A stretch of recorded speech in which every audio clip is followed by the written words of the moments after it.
What's up, everybody? Welcome to podcast now. I'm Alex. In this video, I want to talk about Uncharted 4, looking back at the game on its 4-year anniversary. So if you know me, if you know the channel, I'm a big PlayStation guy. I'm a big Sony guy. I'm a big gaming guy, I guess you could also say, right? That's an obvious thing. And Uncharted, and also if you know me, you'll know Uncharted is my favorite franchise ever, okay? Gaming-wise, is my favorite franchise of all time. I personally think Uncharted 4 is the best one of all the Uncharted games, okay? That's my personal opinion. I know some people may disagree, but I wanted to do something special. Last year, we live streamed the game, actually. Funny enough, I live streamed it for the 3-year anniversary. I want to do something special this year. I want to do it as a video. Maybe next year for the 5-year anniversary, I do want to do something really, really big, have a huge, blowout celebration for it. Really celebrate the game, because truly, and that's what this video is going to be, basically. It's going to be me gushing about this game, me talking about my experience and my thoughts about this game. So if you guys don't want that, this is the wrong video for you. But if you do, welcome. And I always, by the way, I want to hear from you guys in the comments below as well. If you thought this was a good game, what are your favorite memories, experiences with it, all that kind of stuff. Let me know. I remember leading into this game, I was beyond thrilled. I mean, I almost had tears in my eyes when they first announced Uncharted 4 for the PlayStation 4. I remember way back in the day when they did that, when it was, I think what has now been confirmed as his brother narrating, and remember, his brother was going to be the villain. Now, whether it was going to be Sam or not, that's not necessarily confirmed, but we know that Nate was going to have a brother, if it was Sam, if it was not, and he was going to be the villain of the game, right? He was going to, Nate did something to him back in the day, and now he's, coming back for revenge. I mean, I was so excited. And obviously the whole Amy Hennig thing happened. That sucks. I mean, there'll always be so many amazing memories of what we got in Uncharted 1 through 3 and Golden Abyss with Amy Hennig. And obviously we know the cast, right? Nolan North did that retro replay thing a couple days ago, or maybe a week plus ago, when he had them all on, and Amy Hennig, and you could tell the respect is just there between all of them, right? They have such a good connection. Amy Hennig really gelled with all of them, and again, I think Neil Druckmann did the best job. I think Uncharted 4 is the best game, but I want to kind of give credit to the legacy, really the legacy that is Uncharted. But I remember going into Uncharted 4, again, beyond thrilled. I remember I played the beta or whatever that trial was for the multiplayer, just absolutely loving it. And then when the game came out, I played it with my best friend Nick. I actually introduced him to all the Uncharted. I played 1 through 3 with him. I had already played 1 and 2, I think. I already beat them, and I played them through again with him, and then we played 3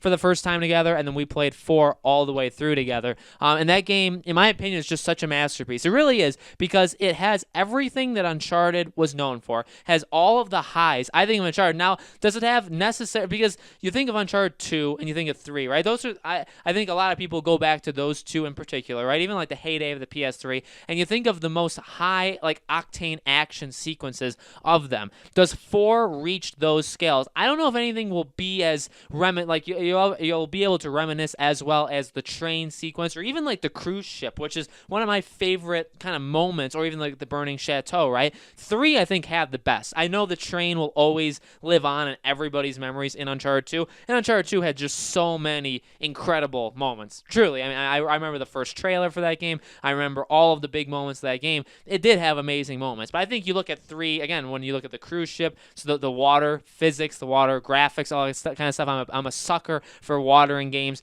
The cruise ship was so special. The burning chateau was so special. Obviously, even the plot and what was playing out, that was amazing too. But you think of those moments, did 4 have that? I think it did. I think it didn't have. I think it did have it. Did not didn't. I think it did have it in different ways. I think that it wasn't really focused solely on it.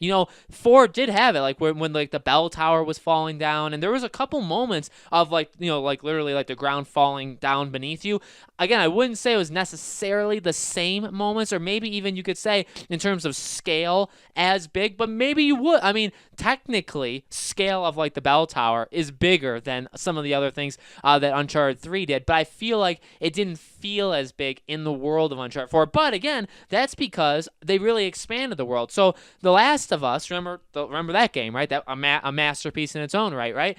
Naughty Dog, in my opinion, I think did it perfectly, where The Last of Us was 1000% taking from Uncharted 3, right? All the things they've learned from Uncharted 3 and implementing them in a brand new game now, right? Built from the ground up, The Last of Us. They nailed it. Uncharted 4 was then taking that and including it, and I think it worked truly, I do believe this. I think it worked flawlessly not necessarily better than The Last of Us, but it worked perfectly in the Uncharted world. Because Uncharted is about learning. It's about exploration. It's about discovery. All of those kind of like science-y, like mystery kind of thing. It really is those things when you think about it. I think that's really where like the power of Uncharted is because there is this mystery, because it does have this historical kind of context to it. And again, I don't know if like Ish. Remember Ish in The Last of Us? I don't think Uncharted 4 had that kind of thing where you literally were told a story about this guy who started that underground settlement, right, the school, and just housing all these people, and then they got overrun, all that stuff. I mean, that was like a 2-3 hour thing that you just find when you're playing The Last of Us, when you just find it in like notes and you put all the pieces together.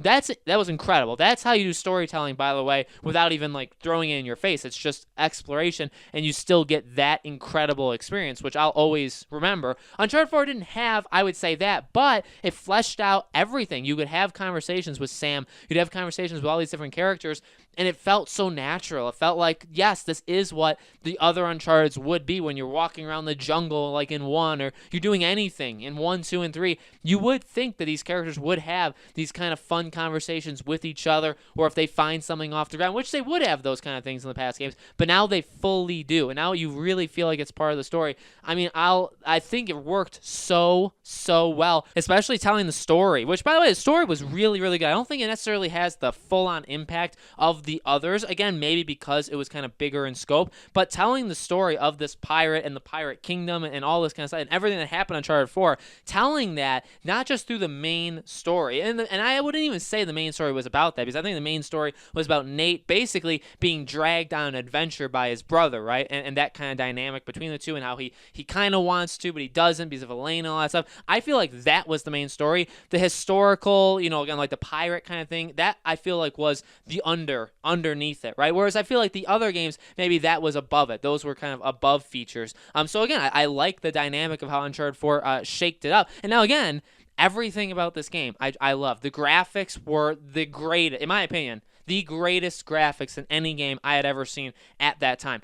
Is it the greatest still now? No, necessarily, but it's still, like, does God of War look better? Yeah, but it still looks insanely, in my opinion, insanely good. I think that game looks really, really good, still holds up. Now, the Last of Us, the leak stuff, which we're not going to get into, just so you know, but I did see some of it, and does it look a lot like Uncharted 4? Yeah, it does. It really does. So, like, Uncharted 4, however it was built, really, I think does stand the test of time, because you're seeing even The Last of Us Part 2 looking a lot like how Uncharted 4 looked. It'll be interesting to see what Naughty Dog's next game looks like, to see, or even what it is in general, right? To see kind of how the graphics progress, especially for the PS5. But the graphics hold up, the gameplay, I mean, my God, silky smooth. The Uncharted's one of the main reasons why it's so good is the gameplay is just so fluid. Obviously the first game had a lot of problems in terms of gameplay, I think, with like just how many bullets it would take to eliminate an enemy, stuff like that. But by this game, by Uncharted 4, even by Uncharted 2, most of the issues were fixed. 3, pretty much had everything good. And then 4, I think, is a masterpiece in terms of just how you play it. Driving the car around, all that kind of stuff. Again, kind of extending what you can do in this game, extending the exploration where you do have to eventually go in a specific area, but you can explore other places, basically. And I love that. I really, really do. And again, gameplay, from the shooting to the combat to the stealth. Remember, there's a big, stealth was always important to Uncharted, but it really became very, very important in Uncharted 4. All these things add up to what I thought was just an absolute. Now, the ending, in terms of like the final boss fight, that was a little bit like, why'd you do that? Why'd you have to go that kind of route? That's very, very different from Uncharted. I mean, a lot of the stuff in Uncharted 4 was very different from Uncharted, I will say that. But the boss fight was just a little weird. But you know what? The emotional hits of this game is what makes it so special. I believe it was like chapter 3 or 4, whichever one is when you're in the attic. The attic, when you're going through, basically the relics of the past games. Even talking to Sam and being able to choose what to tell him from the past games, the Elena moment, like on the couch, and again, even like just everything with Elena, seeing Sully again, the end.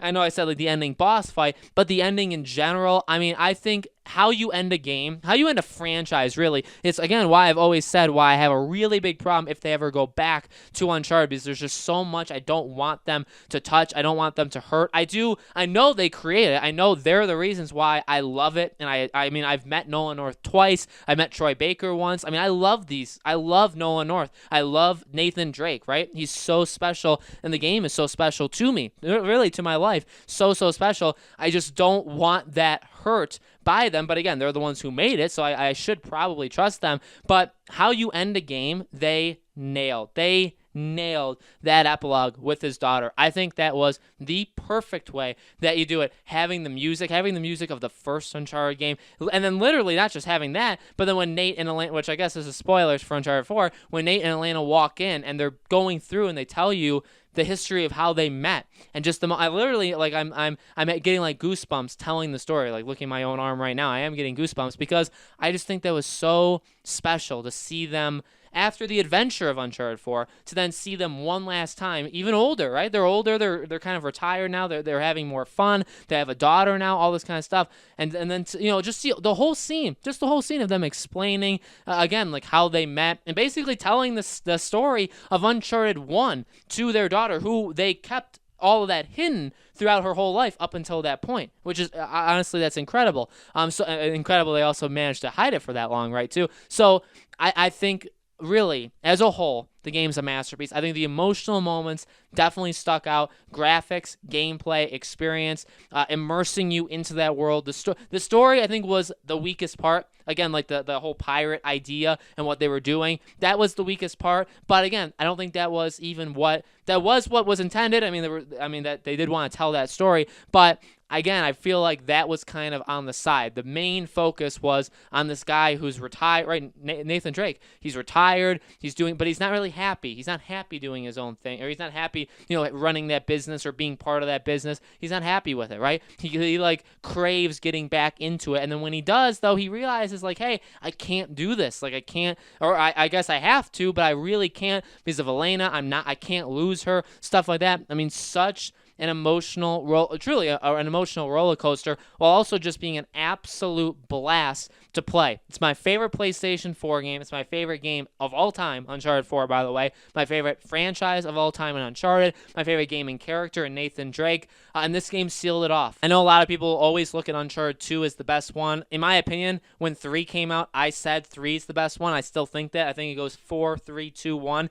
Throw Golden Abyss maybe at the same level as 1. I've never really thought Golden Abyss is better than 1. I know a lot of people think that, but I've always thought that 3 is better than 2 and 4 is better than 3. That's just my personal opinion. I think these games only got better because you're just growing. You're growing with these characters. You're learning to love these characters, and you're going through these things with them that you don't get oftentimes with a lot of games. And the biggest thing, and what I'll end it off with, again, because of that ending, but they knew when to stop, and that's another reason why I adore it, and that's why I don't want them messing with it. Because if you go back to it, then it's like, well, are you desperate? Is that, like, can you not? Did The Last of Us fail so bad you have to, or you ended The Last of Us so now you're going to, or you know what I mean? Like, whatever excuse they use, like, why do you have to go back to it? Because you look at games like Gears of War. I think long past it, and now the last Gears was great. It was actually, I think, the best one. But I feel like it's still kind of going on too far. It's going past its expiration date. Halo Infinite probably will be pretty good. We've seen a lot of Halo games, really, ever since Halo 3,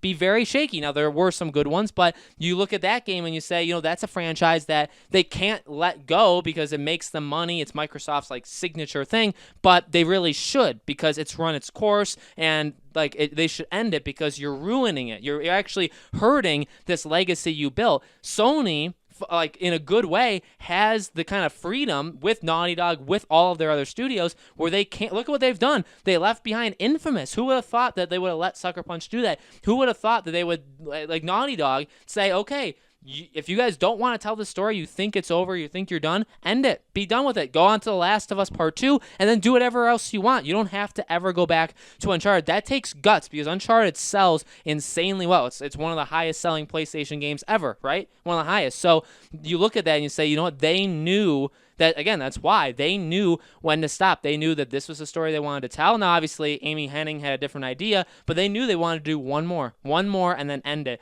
And I think it worked perfectly for them in the moment, now, in the past, all that kind of stuff. I love this. I could talk about this game for an hour, but I need to end the video, right? So, guys, let me know in the comments below. What do you think? What do you think about Uncharted 4? Do you think it's the best one? What are some of your memories with the game? All that kind of stuff. Let me know in the comments below. As always, thank you guys so much for watching. Make sure you guys are subscribed and have that bell icon turned on so you know when all these videos go up. And like I said, we cover Uncharted. We cover video games. We cover PlayStation. So if there's ever any news about Uncharted, if there's an Uncharted 5 one day, oh my God, I would be, obviously, I don't want them to do it, but I would be right there day one, and I would also be, covering it, supporting it on the channel. So big Uncharted guy, big Uncharted channel. So if you guys do like Uncharted, you've come to the right place. Thank you again for watching, and I'll see you all on the next video.